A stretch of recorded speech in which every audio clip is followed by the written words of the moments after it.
My boyfriend put a tracker in my coat for my safety. Then I discovered he had hidden a second one in my car and a third one in my dog's collar. When I tried to break up with him, he said, "You can leave me, but you can't leave the system I built." I was at my mom's house helping her reorganize her garage on a Saturday morning when I found the first tracker. And honestly, I wasn't even looking for it. I was just trying to jam my winter coat into a storage bin because spring was finally here and I didn't need the thing anymore. And when I picked it up, something felt weird in the pocket, heavier than it should be. And I reached in thinking maybe I'd left my phone or some keys in there, but instead I pulled out this small black device about the size of a pack of gum that I'd never seen before in my life. I just stood there staring at it for a second, completely confused, turning it over in my hands, and there was a little green light blinking on one side. And when I pressed what looked like a button, the light turned red, and I heard this tiny beep. And my mom walked over and asked what I was holding, and I said, I had no idea, but it was in my coat pocket, and I definitely didn't put it there. She took it from me and looked at it and said it looked like one of those GPS trackers, the kind people put on their luggage or their keys, and I felt this cold feeling in my stomach because I knew exactly who would have put it there. Marcus and I had been dating for about 8 months at that point, and things had been really good. Or at least I thought they were good. We'd met through mutual friends at a birthday party, and he was charming and funny and had a good job as an IT consultant, and seemed genuinely interested in me and my life. And after a few months, he'd started staying over at my place most nights, and we'd talked about maybe moving in together later in the year. He was always really concerned about my safety, which I'd thought was sweet at first, like he'd text me when I was driving home late from work to make sure I got home okay. And he'd installed this app on my phone that would share my location with him so he could see when I was on my way to meet him places. And he'd said it was just easier for coordinating, and he worried about me driving alone at night because my car was old. And what if I broke down somewhere I'd thought it was a little much, but also kind of thoughtful? You know, like he cared. And my friends had said he seemed really into me and I should be happy to have someone who was so attentive. But standing there in my mom's garage holding this tracker, I felt sick, because this wasn't something I'd agreed to. This was something he'd hidden in my coat without telling me, which meant he'd been tracking everywhere I went without my knowledge.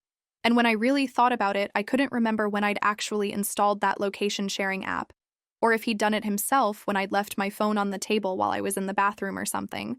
My mom was looking at me with this concerned expression, and she asked if Marcus had put it there, and I said I didn't know, but probably, and she said that was really concerning and I should talk to him about it right away.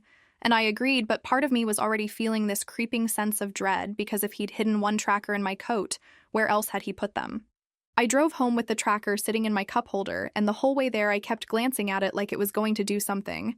And when I got to my apartment, Marcus's car was in the parking lot because he had a key to my place, and he'd said he was going to spend the day there meal prepping while I was at my mom's. I walked in, and he was in the kitchen chopping vegetables, and he smiled when he saw me and asked how the garage project went. And I held up the tracker and said, I found this in my coat, and do you know anything about it? Trying to keep my voice calm and level. His face did this thing where his smile froze for just a second, before he rearranged it into this concerned expression. And he put down the knife and wiped his hands on a towel and said, Oh, that. I was going to tell you about that. I put it there a few months ago, because I was worried about you walking to your car after work in the dark. Your parking lot isn't very well lit, and I wanted to make sure you were safe, and I could track you if something happened. I said, okay, but you put it in my coat without telling me. And he said he knew it might seem weird, but he didn't want me to worry about it or feel like he was being paranoid. He just wanted to make sure I was protected. And wasn't I glad he cared so much about my safety? I stood there trying to process this because on one level it sounded reasonable, like he was just being protective. But on another level it felt really invasive and weird that he'd been tracking me for months without my knowledge, and I asked him if there were any other trackers, and he hesitated for just a fraction of a second before saying no, just that one, and I knew immediately that he was lying because I'd dated enough people to know what a lie looks like on someone's face. I said I wanted to check my car, and he said why, and I said because I want to see if there are any other trackers. And he got this defensive tone and said he already told me there was just the one and why didn't I trust him, and I said because you hid a tracking device in my clothing without telling me. So yeah, my trust is a little shaken right now. He followed me outside to my car and I started searching it, checking under the seats and in the glove compartment and in the center console, and he was standing there with his arms crossed saying this was ridiculous and I was overreacting and making him feel like a criminal, when all he'd done was try to keep me safe. I popped the hood and looked around the engine and didn't see anything, and then I got down on the ground and looked under the car, and that's when I saw it. This small black box magnetically attached to the underside of the frame right behind the front wheel, and I reached under and pulled it off and held it up and said, "What the hell is this?" Marcus's face went completely white and he didn't say anything for a long moment, and then he said, "Okay, yes, there's another one. I put it there after your coat tracker because I wanted a backup in case the coat one stopped working, or you forgot to wear your coat." And I felt this wave of rage wash over me because he'd just lied to my face 30 seconds ago, and now he was admitting it but trying to frame it, like it was still about my safety. I asked if there were any others, and he said no, just those two. And I didn't believe him at all anymore. So I went back inside and started searching my apartment, checking my purse and my other jackets and my backpack, and Marcus was trailing behind me saying I was being crazy and paranoid and he'd never do anything to hurt me, and this was all because he loved me and wanted to protect me. I have a dog, a 3-year-old golden retriever named Cooper, and he was lying on his bed in the living room watching us with his head tilted like he was confused by all the commotion, and something made me walk over to him and check his collar, and sure enough, there was a small circular tracker clipped to it right next to his tag. And I held it up and said to Marcus, "Are you fucking kidding me right now? You put one on my dog too." Marcus actually had the nerve to look offended, and he said Cooper goes to the dog park, and what if someone stole him or he got loose? And I said, "You put it on my dog's collar in my apartment without asking me. This isn't about Cooper's safety, this is about tracking me." And he said I was twisting everything to make him look like a bad guy when all of this was coming from a place of love and concern. I told him to get out of my apartment, and he said we needed to talk about this like adults, and I said, "No, we really don't. I want you to leave right now and give me my key back." And he said I was making a huge mistake, and I was going to regret throwing away our relationship over this. And I said, "The relationship where you've been secretly tracking my every move for months? Yeah, I think I'll survive." He grabbed his stuff and left, but not before saying we would talk about this later when I'd calmed down, and I locked the door behind him and immediately started checking my phone. And sure enough, there were multiple apps I didn't recognize, including that location sharing one he'd mentioned and some other things that looked like monitoring software. I called my best friend Jenna and told her everything, and she came over immediately with wine and helped me search my apartment for any other trackers or cameras, and we found 2 more trackers, one behind my bedroom mirror and one inside a decorative plant on my bookshelf. And at that point, I was beyond angry. I was terrified because this wasn't just being protective. This was surveillance. This was controlling. This was him monitoring every single part of my life without my knowledge or consent. Jenna said I needed to break up with him immediately and probably get a restraining order, and I agreed, but I was also scared because if he'd gone to these lengths to track me while we were together, what would he do when I tried to leave? That night, Marcus started texting me, first apologizing and saying he understood why I was upset, but could we please talk? Then getting more insistent and saying I was blowing this out of proportion. Then getting angry and saying I was being ungrateful because most women would love to have a boyfriend who cared so much about their safety. I didn't respond to any of the messages, and eventually I blocked his number. But then he started calling from different numbers, and I'd pick up thinking it was someone else, and it would be him saying we needed to talk, and I couldn't just ignore him like this. I unblocked him long enough to text him that we were done, and he needed to stop contacting me, and he responded immediately saying I couldn't break up with him over text like a coward. I owed him a face-to-face conversation after 8 months together, and I said I didn't owe him anything, and I was blocking him again. The next day was Sunday, and I was trying to relax and process everything when my doorbell rang, and I looked through the peephole, and it was Marcus standing there with flowers. And I didn't open the door, but I yelled through it that he needed to leave or I was calling the police. He said he just wanted to talk for 5 minutes, please. He'd driven all the way over here and couldn't. I just give him 5 minutes to explain. And I said no, and I was calling the police right now. And he finally left, but not before leaving the flowers on my doorstep. I called the non-emergency police line and explained the situation. And they said I could file a report, but unless he'd threatened me or damaged my property, there wasn't much they could do. But they'd make a note of it in case I needed to file for a restraining order later. Monday morning I went to work and I was exhausted because I'd barely slept. And during my lunch break, I was sitting in my car eating a sandwich when I noticed a car parked a few spots away with someone sitting in the driver's seat, and it looked like Marcus's car, same make and model and color, and I squinted, and sure enough, it was him just sitting there watching my car. I got out and walked over and knocked on his window, and he rolled it down and smiled like nothing was wrong and said, "Hey." And I said, "What are you doing here?" And he said he was just in the neighborhood and thought he'd check on me, make sure I was okay. I said, "You followed me to my work and you're sitting in the parking lot watching me. This is stalking." And he said, "No, it's not. I'm parked in a public parking lot and I'm allowed to be here." And technically he was right, but it was still absolutely insane behavior. I went inside and told my manager what was happening, and she said I should document everything and file a police report.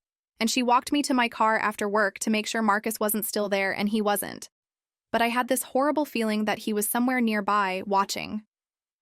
When I got home, I checked my car again and found another tracker, a different kind this time, attached to the inside of my wheel well, and I realized he must have put it there that morning before I left for work, or maybe during the night while my car was in the parking lot. I took it inside and smashed it with a hammer, which felt good, honestly. And then I took all the other trackers I'd found and did the same thing, and I took pictures of all of them for documentation purposes before I threw them away. That night I decided I needed to be proactive about this, so I made an appointment with a lawyer for the next day. And I also called a locksmith and had them come change my locks even though Marcus had given me his key back because who knew if he'd made a copy.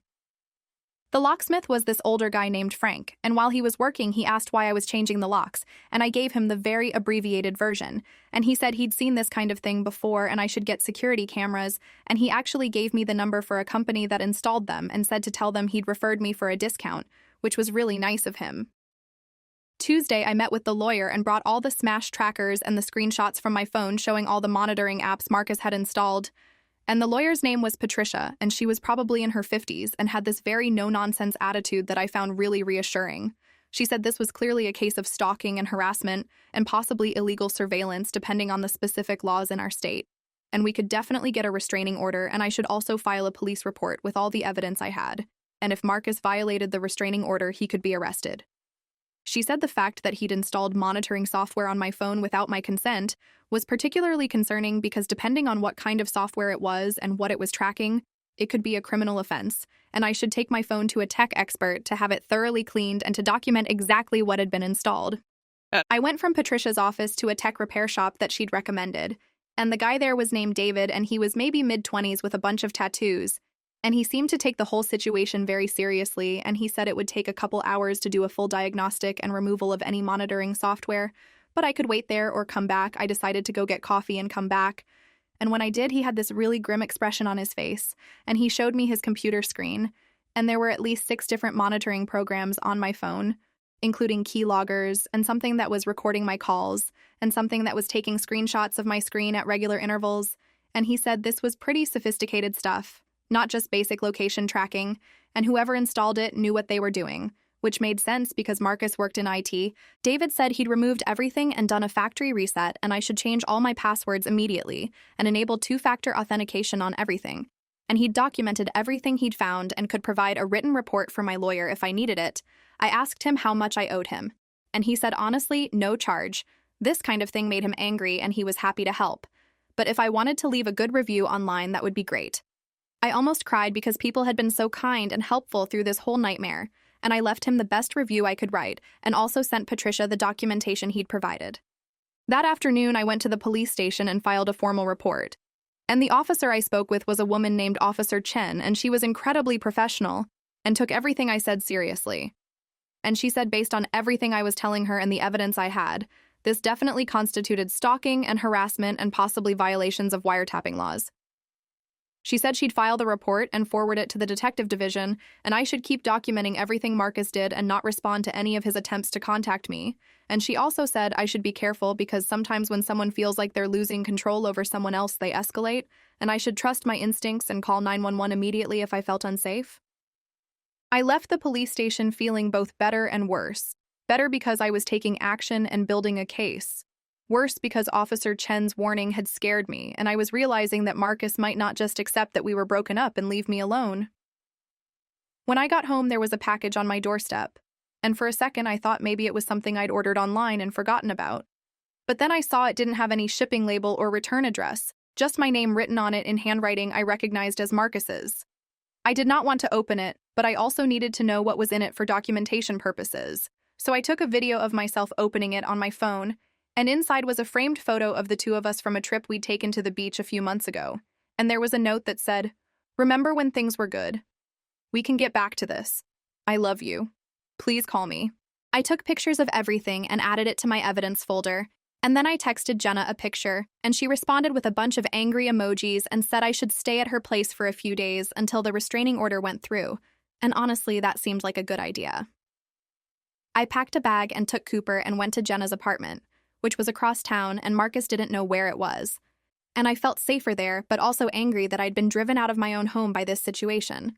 The next day, Patricia called and said she'd filed for an emergency restraining order and there was a hearing scheduled for Friday, and Marcus would be served with papers either that day or the next day. And once he was served, he was legally required to stay away from me and stop all contact. And if he violated that, I should call the police immediately. She said I should expect him to react badly when he was served because people like him don't like being told they can't do something, and I should be extra vigilant for the next few days. Sure enough, Wednesday evening I started getting text messages from a number I didn't recognize, and the first one said, "You filed a restraining order against me? Are you serious?" And I knew it was Marcus. And then they kept coming saying I was being insane and vindictive and he'd never done anything to hurt me, and I was going to regret this. And he couldn't believe I was treating him like a criminal when all he'd ever done was love me and try to keep me safe. I screenshot everything and didn't respond, and eventually the messages stopped. But then around midnight, I got a call from my mom and she was upset because Marcus had shown up at her house asking where I was, and she'd told him she didn't know and he needed to leave, and he'd said she didn't understand. I was making a huge mistake and he just needed to talk to me, and my mom had threatened to call the police and he'd finally left. I felt horrible that my mom had been dragged into this, and I called her back and explained everything that had been happening, and she was shocked because she'd thought Marcus was such a nice guy, and she said she'd had no idea any of this was going on, and why hadn't I told her sooner? And I said I was handling it and I didn't want to worry her, but clearly Marcus was escalating.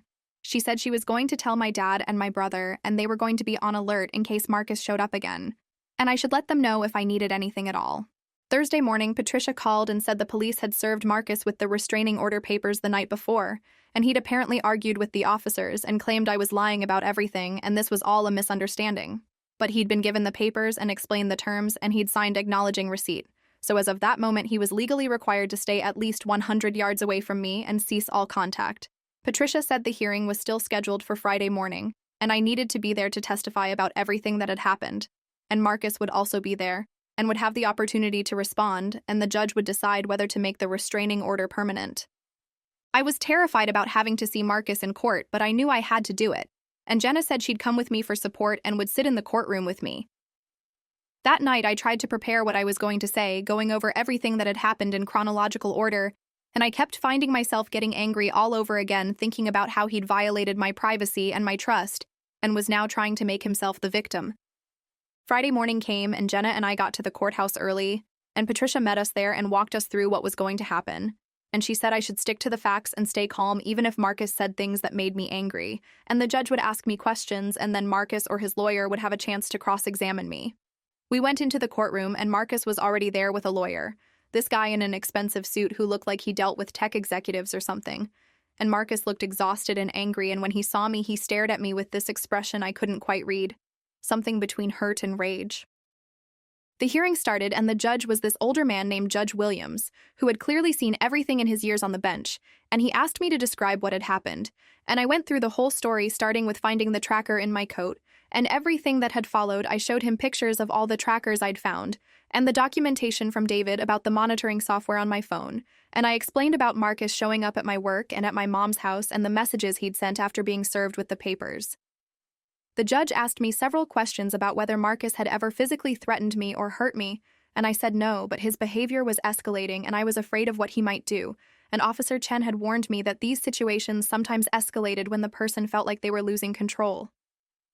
Then Marcus's lawyer got up and tried to make the case that everything Marcus had done was out of concern for my safety, that I'd agreed to the location-sharing app on my phone, that the trackers were just a reasonable precaution, given that I drove an old car and walked to my car in poorly lit parking lots, and that Marcus had only contacted me and shown up places because he was hurt and confused by the sudden breakup and wanted to understand what had gone wrong.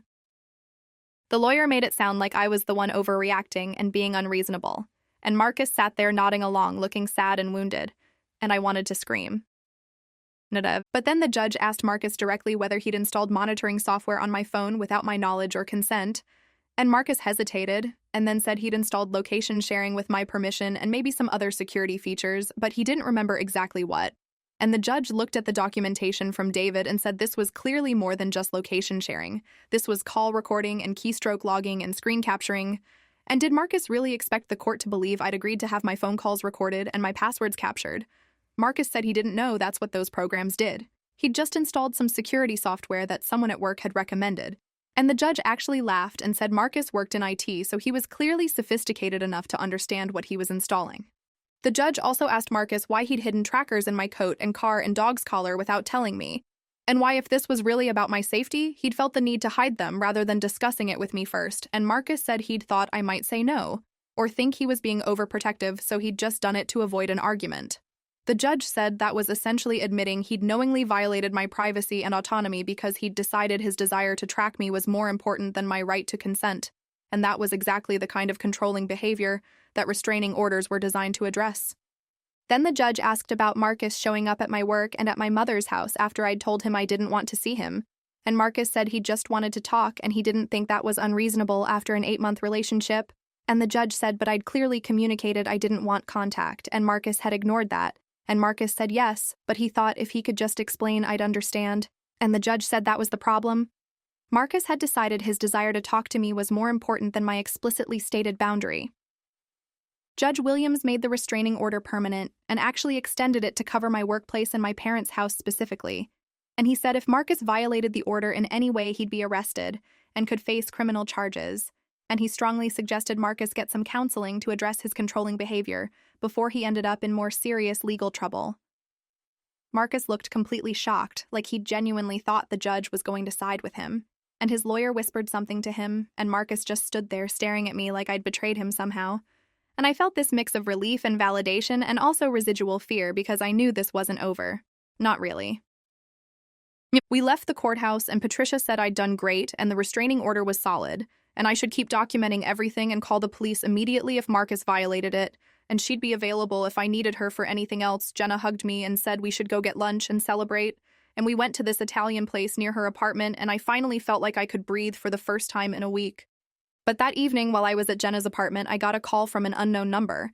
And normally I wouldn't answer, but I was worried it might be related to the court case or something, so I picked up, and it was Marcus.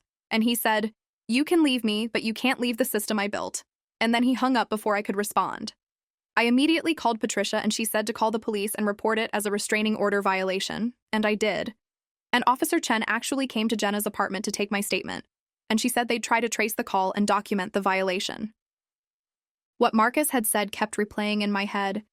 You can't leave the system I built, and I realized with horror that there might be more trackers or monitoring devices that I hadn't found yet, and I became completely paranoid that he was still watching me somehow.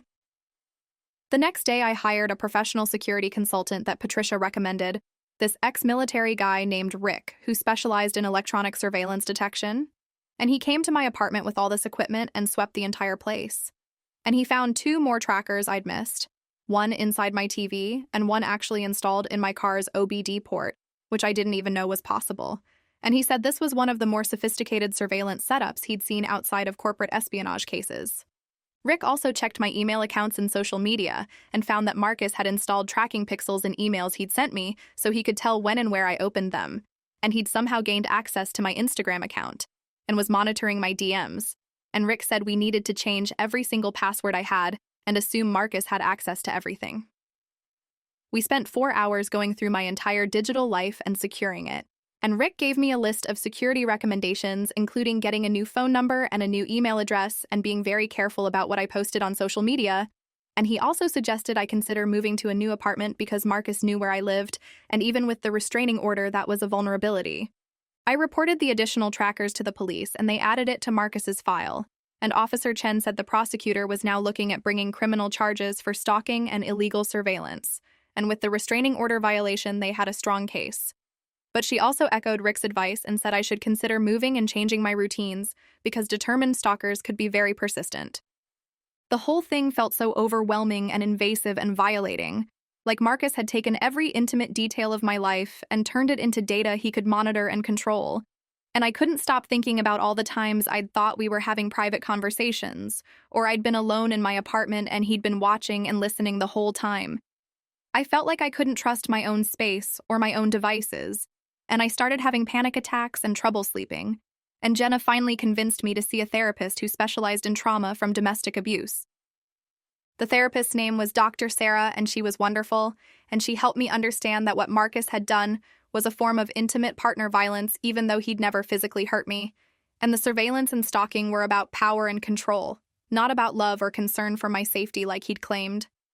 She said it was normal to feel violated and paranoid, and to have trouble trusting people after something like this, and we'd work on strategies to help me feel safe again.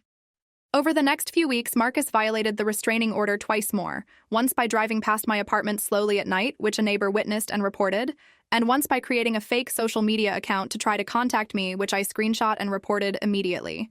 Each time he was arrested and released on bail, and the prosecutor added the violations to his case, and Patricia said we were building a really strong pattern of harassment that would help in the criminal trial. I did end up moving to a new apartment in a building with better security, and I got a new phone and changed all my email addresses and social media handles, and I essentially had to start over with my digital identity, which was exhausting but necessary. Rick helped me set up good security practices and taught me how to check for tracking devices regularly, and I got a dog collar for Cooper that had GPS built in so I could track him myself if needed without relying on any device Marcus might have placed. My family and friends were incredibly supportive through all of this. Though I could tell they felt guilty, they hadn't noticed what was happening while Marcus and I were together.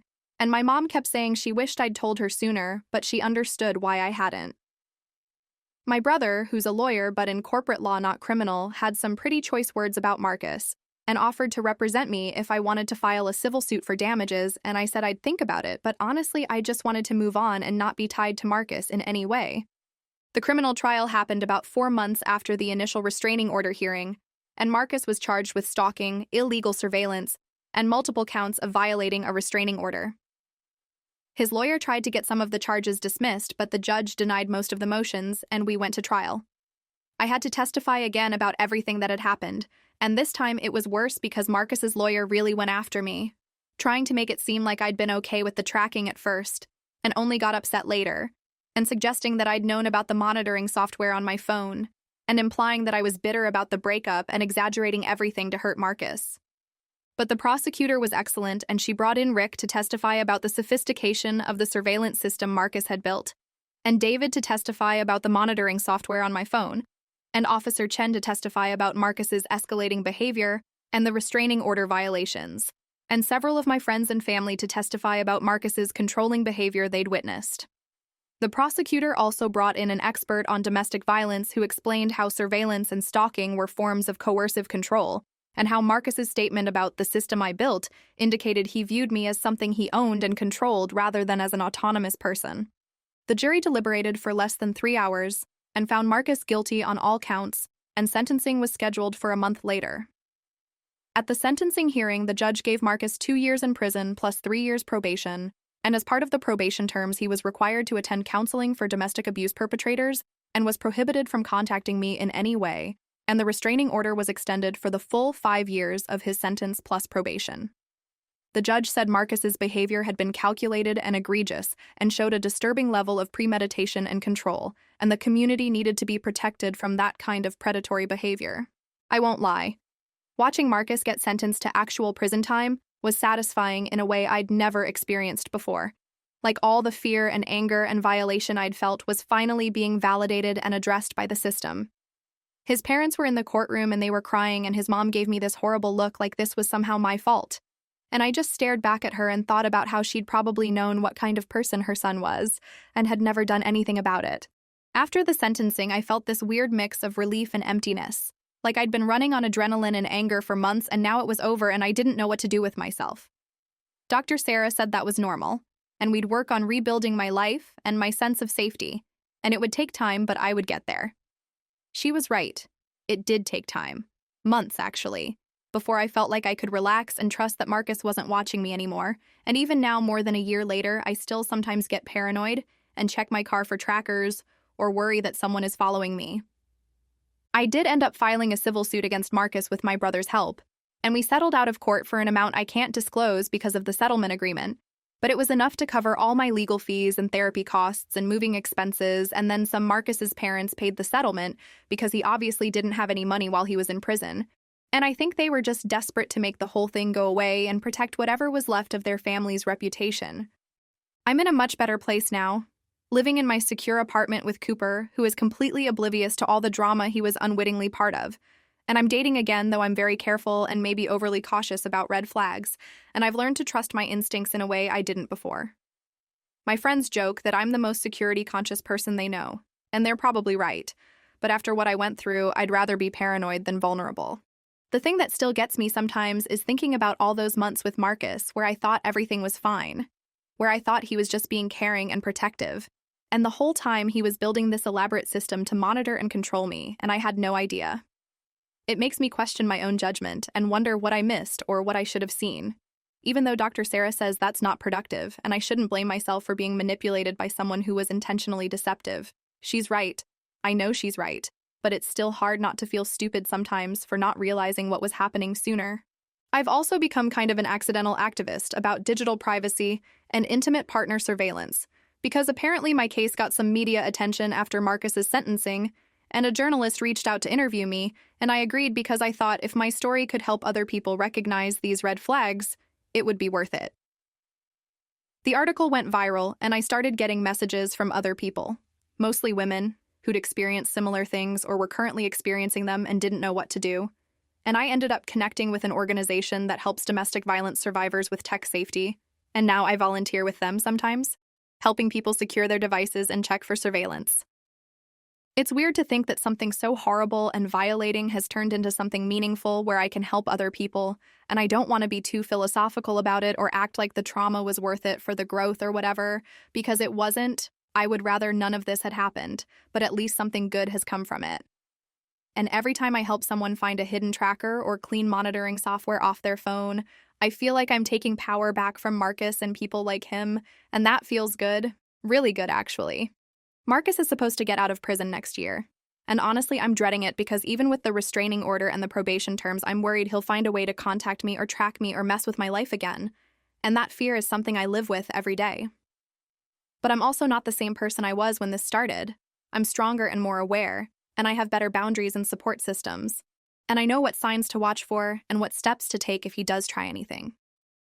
And maybe that's the best I can hope for. Not that I'll never be scared or feel vulnerable, but that I'll be prepared and capable of handling whatever comes. I still think about that moment in my mom's garage when I found that first tracker and how my whole world shifted in an instant. Going from thinking I was in a loving relationship to realizing I was being surveilled and controlled, and how scary and confusing and violating that felt.